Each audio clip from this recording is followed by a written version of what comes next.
அதில் ஏதோ மிதக்குதுண்ணே, கிட்ட போய் பார்த்துட்டு இருக்கோம். அதில் ஏதோ வித்தியாசமாக ஏதோ மிதக்குது கடலுக்குள்ள. அது என்னன்னு சொல்லி பார்ப்போம் கிட்ட போய். இது வந்து கோயிலின் தரு, அதாவது கோயிலில் இருக்கிற மரம், பூவரச மரம் தான். இங்கே வந்து நாகப்பாம்பு வந்து போகிறது, பெரிய பாம்பு. அது வந்து இங்கே இந்த மரத்தில் வந்து இருக்குது, வந்து போகும்னு சொல்லணும். மற்றது முக்கியமான விஷயம், 500 வருஷங்கள் பழமையான மரம். இந்த மரத்துக்கு வந்து கிட்டத்தட்ட 500 வயசு இருக்கும்.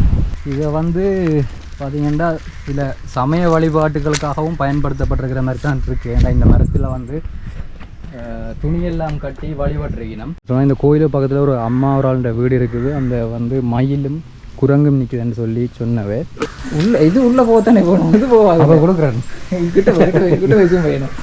இப்போ விரைக்கில் இந்த மரத்தை பற்றி அதில் நின்றாக்கள் சொல்லி இருந்துச்சுன்னா, காலப்பகுதி வந்து ஜூலை ஜூன் இருக்கையில் தான் நிறைய இலைகள் இருக்கும், பசுமையாக இருக்குமென்னு சொல்லி சொன்னவை. அப்படி தான் இருக்கு. என்னடா இப்போ வந்து ஏப்ரல் மாதம் ஒரு இலை கூட இல்லை. ஆனால் நாங்கள் வந்து பார்த்த இடத்துல ஒரே ஒரு காயும் அதை சுற்றி ஒரு 2-3 இலையிலும் நிற்கிறத பார்க்கக்கூடிய மாதிரி இருக்குது. இவ்வளோ பெரிய மரத்தில் இந்த ஒரு இலை மட்டும்தான் இருக்குது. ஒரு கனெல்லாம் சடைச்சு பூவெல்லாம் பூத்து காய்க்கும். இப்போ இப்படி வந்துடும், இப்போ இருக்கிற மாதிரியே வந்துடும். இந்த மக்கள் வந்து நாகம்மான்னு சொல்லித்தான் அதை கூப்பிடுறவே. அந்த பாம்பு வந்து ஆக்கள் வரைக்கில் தரிசனம் கொடுக்குறேன்னு சொல்லப்படுது. கல்லடி அம்மன் கோயில்ன்ற உள்பக்க வீதி இது. இப்போவும் வேலையில் நடந்துகிட்ருக்குது. ஆனால் இது கனகாலத்து கோயில். அதில் நீங்கள் பார்த்த அம்மன் சிலை வந்து, இப்போ நீங்கள் பார்த்து கொண்டிருக்கிற அம்மன் சிலை வந்து கடலில் இயற்கையாக மிதந்து வந்த ஒரு சிலையை எடுத்துத்தான் மூலஸ்தானத்தில் வச்சு வழிபட்டு கொண்டு வந்திருக்கணும்.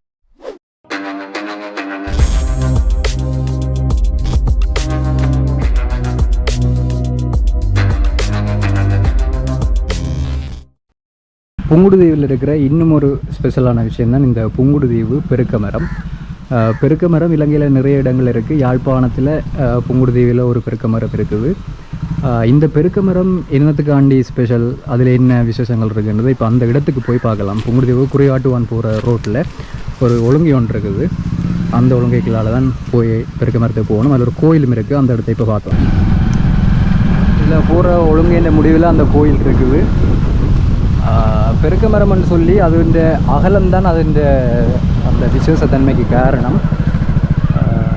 மிக அகலமான மரமாக இருக்கிறதால அது பெருக்க மரம்னு சொல்லினோம். அதே நேரம் இன்னும் ஒரு அர்த்தமும் இருக்குது. பெரு என்று சொன்னால் யானைக்கு இன்னொரு தமிழ் சொல்லு தான் பெருன்றது. ஆகவே அந்த யானை மாதிரி மிக பிரம்மாண்டமாக இருக்கிறதால அதை பெருக்க மரம்னு சொல்லி நம்ம ரெண்டும். இப்போ கோயில் வந்து தெரியுது. இந்த கோயிலுக்கு வலது பக்கத்தில் இருக்கிற காணிக்கில் தான் இருக்குது. இந்த கோயிலுக்கு பின்னால் அப்படியே ஃபுல்லாக கடல்லாம். அங்கால பார்த்தீங்கன்னா வெளியே இங்கே கொஞ்சம் ஆக்களும் இருக்கிற இதில் அவையிலையும் போய் கேட்கலாம். பெருக்க மரம் இருக்கிற இடத்துல ஒரு கோயில் இருக்குது. அதோட பேர் வந்து கல்லடி அம்மன் கோயிலாம். இங்கே இருந்தார்கள் சொல்லிச்சுன்னா இந்த கோயில் பார்த்தீங்கன்னா இதுவும் அப்போது நாங்கள் பார்த்த அந்த அம்மன் கோயில், கண்ணகி அம்மன் கோயில் மாதிரி இங்கேயும் வேலைப்பாடுகள் சில நடந்துகிட்ருக்குது. கோபுர வேலைப்பாடுகள் நடந்துகிட்ருக்குது. இங்கே நிறைய இடங்களில் கோயிலெல்லாம் இருக்குது. அதில் இதுவும் ஒரு கோயில். இதுவும் அம்மன் கோயிலாக கல்லடி அம்மன் கோயில். இதுக்கு அந்த பக்கம் இருக்கிற இடத்துல தான் பெருக்க மரம் இருக்குது. இது வந்து தொல்பொருள் திணைக்களத்தால் அடையாளப்படுத்தப்பட்டிருக்கின்ற ஒரு இடம். இந்த கோயிலுக்கு பக்கத்தில் ஒரு அம்மாவராளோட வீடு இருக்குது. அந்த வந்து மயிலும் குரங்கும் நிற்குதுன்னு சொல்லி சொன்னவே. இப்போ இருக்கா பார்ப்போமா இருக்கா என்ன மாதிரி மாடுகள் மயில் மற்ற குரங்கெல்லாம் வளர்க்கினோம். எங்கேருந்து வந்துருக்குன்னு தெரியல. கிட்ட போனா வேண்டிய சொன்னாவே சொன்னாங்க பறிச்சிருமாம். இல்லை கதை போட்டு தானே கிடக்கு. அஃப்கோர்ஸ் கிட்ட போனோம். உங்கள் கை விரல் எடுத்து வெளியில் வந்து பிடிங்கி இழுத்து வந்து இது உள்ளே போகத்தானே போகணும், இது போகாது. அப்போ கொடுக்குறேன் கிட்ட வச்சும் போயிடும். சூப்பர்ரா பிளேஸ். இதே கோபம் வரக்கூடாது தெரியுமா?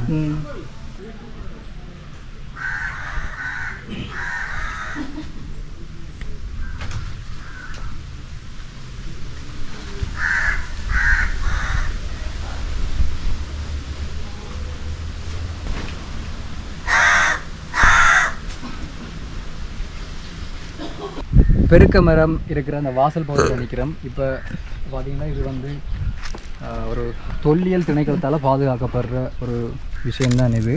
இதில் வந்து ஒரு சின்ன ஒரு கல்வெட்டு ஒன்று இருக்குது. இந்த காணின்ற உரிமையாளரை பற்றின ஒரு சின்ன ஒரு கல்வெட்டு. விஸ்வலிங்கம் ராசம்மா 6ஆம் வட்டாரம் புங்குடுதீவை சேர்ந்தவர் காணி தான் இந்த காணி. இதுக்கு பேர் வந்து பெருக்கடி காணி. ஓகே, உள்ள என்ன இருக்குன்னு பார்க்கலாம். அதில் தெரியுது மரத்தில் ஒரு இலையுமே இல்லை. மரம் தெரியுது, மரத்தில் வந்து ஒரு இலையுமே இல்லை. பார்த்தீங்கன்னு சொன்னால் இந்த டைம் வந்து உண்மையிலேயே இலை இருக்கான்னு சொல்லியிருக்கணும். ஓகே, மரத்தடிக்கு போகிறதுக்கு முன்னே இந்த போட்டையும் பார்த்துட்டு போயிடலாம். இதில் வந்து தொல்லியல் திணைக்களம் என்ற ஒரு தலைப்பில் 3 மொழியிலேயும் சில இன்ஸ்ட்ரக்ஷன்ஸ் வந்து கொடுத்துருக்கணும். இதில் பார்த்திங்கன்னா இந்த பெருக்கு மரம் வந்து ஆப்பிரிக்காவிலிருந்து வந்திருக்கு. ஆப்பிரிக்கா மற்றும் மடகாஸ்கார் பிரதேசங்களில் தான் இந்த பெருக்கு மரத்தின் சொந்த பூமி வந்து அங்கே தான். அங்கே இருந்து இங்கே இது சில காரணங்கள் சொல்கிறார்கள். அதாவது வியாபார நோக்கத்துக்காக வந்து போன வியாபாரிகளோடு வந்திருக்கலாம் அப்படின்னு சொல்லப்படுது. சில நேரம் ஒல்லாந்தர்கள் அதை கொண்டு வந்திருக்கலாம் என்றெல்லாம் சொல்லப்படுது. இப்படியான பல வரலாற்று தகவல்களை கொண்ட ஒரு இடமாக தான் இந்த பெருக்க மரங்கள் இருக்கிற இடங்கள் வந்து இருக்குது. இதை வந்து பார்த்திங்கன்னா சில சமய வழிபாட்டுகளுக்காகவும் பயன்படுத்தப்பட்டிருக்கிற மாதிரி தான் இருக்குது. ஏன்னா இந்த மரத்தில் வந்து துணியெல்லாம் கட்டி வழிபட்டிருக்கணும். ஆனால் உண்மையாக பார்த்திங்கன்னா இந்த மரம் வந்து இந்து மதத்தோடு சம்மந்தப்பட்டதான்னு சொல்லி எனக்கு சரியாக தெரியலை. ஏன்னு சொன்னால் இது வந்து ஆப்பிரிக்காவில் தான் இது இந்த பூர்வீகம். அங்கேருந்து வந்திருக்கு. அம்மன் கோயிலுக்கு பக்கத்தில் இருக்கிறதாலேயோ என்னமோ தெரியலை, துணியெல்லாம் கட்டி வழிபட்டிருக்கணும். இப்போ பார்த்தீங்கன்னா தெரியும் எவ்வளோ பெருசாக இருக்குது, எவ்வளோ அகலமாக இருக்குன்னு சொல்லி. 500 வருஷம். மற்றது முக்கியமான விஷயம், 500 வருஷங்கள் பழமையான மரம். இந்த மரத்துக்கு வந்து கிட்டத்தட்ட 500 வயசு இருக்கும். அவ்வளவு பழமையான மரம். எங்களை மாதிரி எத்தனையோ தலைமுறைகளை பார்த்து இந்த மரம் தலைமுறை தாண்டி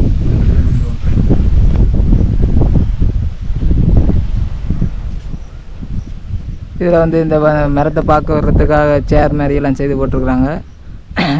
ஈவினிங் டைமில் ஓகே இருக்க வேண்டாம். இப்போ வந்து வெயில் தானே, இந்த டைமில் சரி வராது, சரியான வெயிலாக இருக்குது.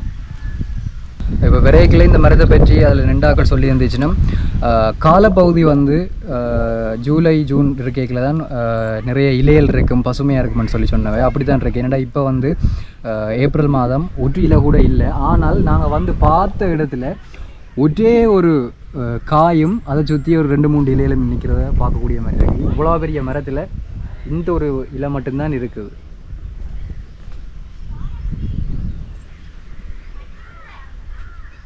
ஒரு கனெல்லாம் சடைச்சு பூவெல்லாம் பூத்து காய்க்கும். பிறகு இப்போ இப்படி வந்துடும், இப்போ இருக்கிற மாதிரியே வந்துடும். அதுக்கு பிற்பாடு ஒரு இப்படி ஜனங்கள் வந்து போகும். ஒரு 6 மாதம் அப்படி 6 மாதம் சடைக்குமா இதை ஒட்டி தானே. அவ்வளோதான் எனக்கு எங்களுக்கு தெரிஞ்சது. இதிலிருந்து பார்க்க வேறு மற்ற தீவுகள் இது எல்லாம் தெரியும். அனலது தெரியும், நெடுந்தீவு தெரியும், நயனாது தெரியும், எழுபதீவு தெரியும், ஒரு அத்தனை இந்த தொங்கல் தெரியுமா. மற்ற இது நிறைய தண்ணி குடிக்குமா அப்படி இப்படிலாம் கேள்விப்பட்டிருக்கோம். உண்மையாக கடல் கிட்ட தண்ணி, அதால் உப்பு தண்ணியை குடிக்கணும்னு வழியில் அப்படி இது அங்கே இடம் 3 இடத்துல நிற்கிது. மற்ற இங்கே உண்டு, நெடுந்தீவு உண்டு, மன்னார் உண்டு. ரைட் 3 இடத்துல. இது வந்து எங்களோட நாட்டுக்குரிய மரம் இல்லை. இல்லை இது அவங்க உள்ளாந்து வாழ்ந்தாலும் அநேகம் அந்த துறைகளை தான் அவங்க கைப்பற்றினாங்க. அப்படி இருக்கிறத கொண்டு வந்து வைக்கதா இருக்கக்கூடும். தானாக வந்த கோயிலன்னா அப்படி தான் இருக்கணும். கடலில் சில வந்து அந்த பின்ன ஒரு கோரிசனைக்கு அதில் ஒரு கல்லடி அம்மன் கோயில்ன்ற உள்பக்க வீதி இது. இப்போவும் வேலையில் நடந்துகிட்ருக்குது. ஆனால் இது கனகாலத்து கோயில். அதில் நீங்கள் பார்த்த அம்மன் சிலை வந்து இப்போ நீங்கள் பார்த்து கொண்டிருக்கிற அம்மன் சிலை வந்து கடலில் இயற்கையாக மிதந்து வந்த ஒரு சிலையை எடுத்துத்தான் மூலஸ்தானத்தில் வச்சு வழிபட்டு கொண்டு வந்திருக்கணும். அந்த சிலையை தான் நீங்கள் அதில் பார்க்கக்கூடிய மாதிரி இருந்தது. இப்போ வந்து இந்த கோயிலை வந்து நாங்கள் சுற்றி பார்க்கலாம். இது கோயில் மரம். இருக்கு. இது பூவரசு. இது வந்து கோயிலின்ற தரு, அதாவது கோயிலில் இருக்கிற மரம் பூவரச மரம் தான். இங்கே வந்து நாகப்பாம்பு வந்து போகிறது, பெரிய பாம்பு. அது வந்து இங்கே இந்த மரத்தில் வந்து இருக்குது, வந்து போகும்னு சொல்லணும்.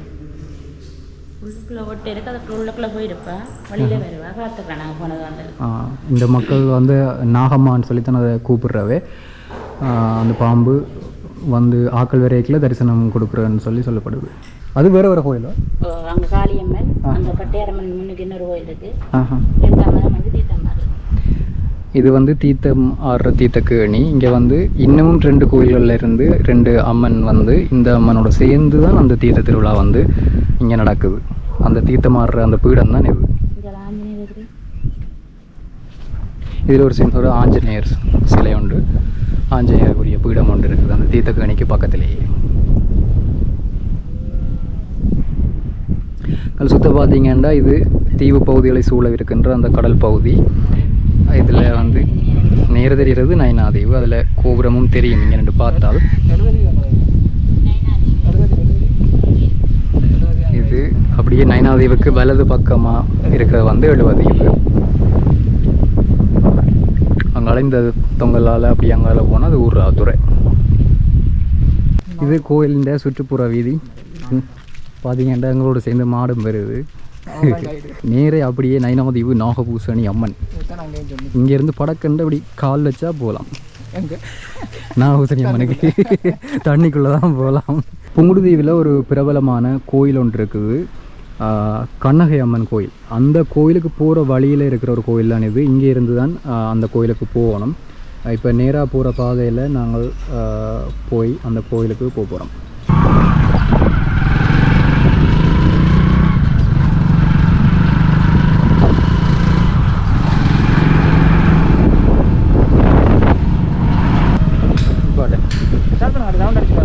ஓகே, இதுதான் கண்ணகை அம்மன் கோயில். இப்போ வந்து பார்த்தீங்கன்னா கட்டுமான பணிகள் வந்து இடம்பெற்று கொண்டிருக்கிறத நீங்கள் பார்க்கக்கூடிய மாதிரி இருக்கும். நிறைய பேர் வேலை செய்து கொண்டிருக்கணும். வேலை செய்கிற ஆட்களையும் நாங்கள் போய் பார்க்கலாம், சந்திக்கலாம். ஒரு கோபுரம் 4 பக்கமும் 4 கோபுரம் கட்டினோம்னு நினைக்கிறேன். மிக பிரம்மாண்டமாக தான் வேலை திட்டங்கள் போய் கொண்டிருக்குது.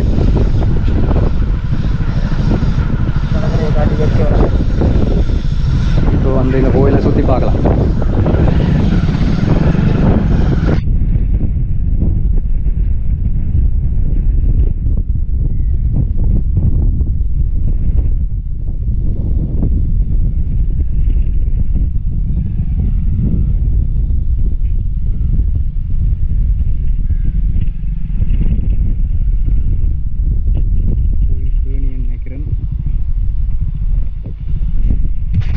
கோயிலின் இன்னொரு பக்கத்தில் நிற்கிறோம். இது கோயில் கேணி. கோயிலுக்குள்ள கட்டட வேலைகள் மிக மும்முரமாக நடந்துகிட்ருக்கு.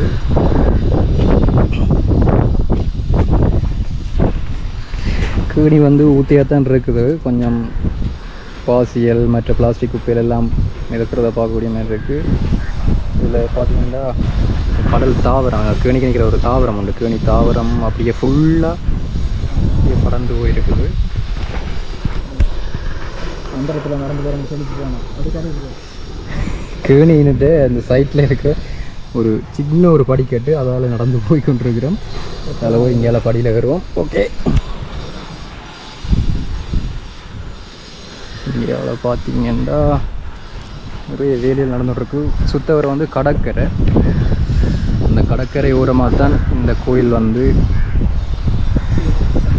அமைஞ்சிருக்கு. அதில் ஏதோ மிதக்குதுண்ணே, கிட்ட போய் பார்த்துட்டு இருக்கோம். அதில் ஏதோ வித்தியாசமாக ஏதோ மிதக்குது கடலுக்குள்ள. அது என்னன்னு சொல்லி பார்ப்போம். கிட்ட போய் நினைக்கிறேன் கோயில் சடங்குக்காக ஏதோ செய்து விட்டுருக்கணும் போல தான் தெரியுது. ஒரு இடத்துல தான் நிற்குது. உண்மையாக நல்ல இயற்கையான சூழல். நிறைய வந்து சவுக்கு மரம் வச்சுருக்காங்க. அடிக்கிற வெக்கைக்கு, இப்போ பங்குனி ஏப்ரலில் இருக்கிற வெக்கைக்கு இந்த இடம் வந்து உண்மையாக நல்லா இருக்குது. இதிலே படுக்கலாம் கூட இருக்கேன்டா. சூப்பர் டோமியா, நல்லா காற்றடிக்குது. கடற்கரை எம்பரு நான் நினைக்கிறேன். இங்கே உண்மையாக ஒரு பாப்புலேஷன் சனம் இருக்குமா இருந்தால் ஒவ்வொரு நாளும் பின்னரும் இந்த இடம் வேறு மாதிரி இருக்கும். வேறு மாதிரி இருக்குது. டூரிஸ்ட் பிளேஸ் தான் கட்டாயமாக. கசூர்னா பீச் கேகேஎஸ் பீச்சுக்கு ஈக்குவலான ஒரு இடமாக இது இருக்குது. கடற்கரையை பார்த்தீங்கன்னா வெள்ளை மணல்லான்னு ஓகே. ஆனால் அந்த கரையில் வந்து நிறைய இந்த தாவர குப்பைகள் மாதிரி சேராக தான் இருக்குது. இது வந்து கரை ஒதுங்கி இருக்கா, இல்லாட்டிக்கு இந்த கோயில்காரரான ஏதாவது செய்து வச்சாங்களா, இல்லை நேர்த்தியா என்னன்னு சொல்லி தெரியலை. வித்தியாசமாக இருக்குது. ஒரு தேர், ஒரு சின்ன தேர் வந்து மரத்தில் செய்து அதை கடலுக்கு விட்ட மாதிரி இருக்குது. கோயிலுக்கு பக்கத்தில் இருக்கிற இந்த கடற்கரையில் வித்தியாசமாக கரையொதுங்கி இருக்கிற அல்லது இது யாரும் செய்து வச்சு விட்டினமான்னு கூட தெரியலை.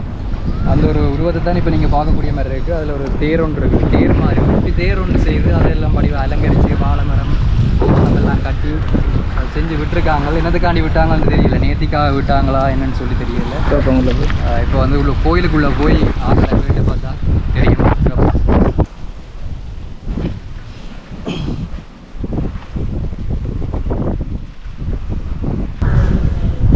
லைஃப்பில் நீ இந்த கூட்டம் இந்த கூட்டம் என்ன ஸ்டூடெண்ட்லேருந்து அப்படிலேருந்து எல்லாமே ஃப்ரீ இது தான் டெலிகாஸ்ட் மாதிரி தான்.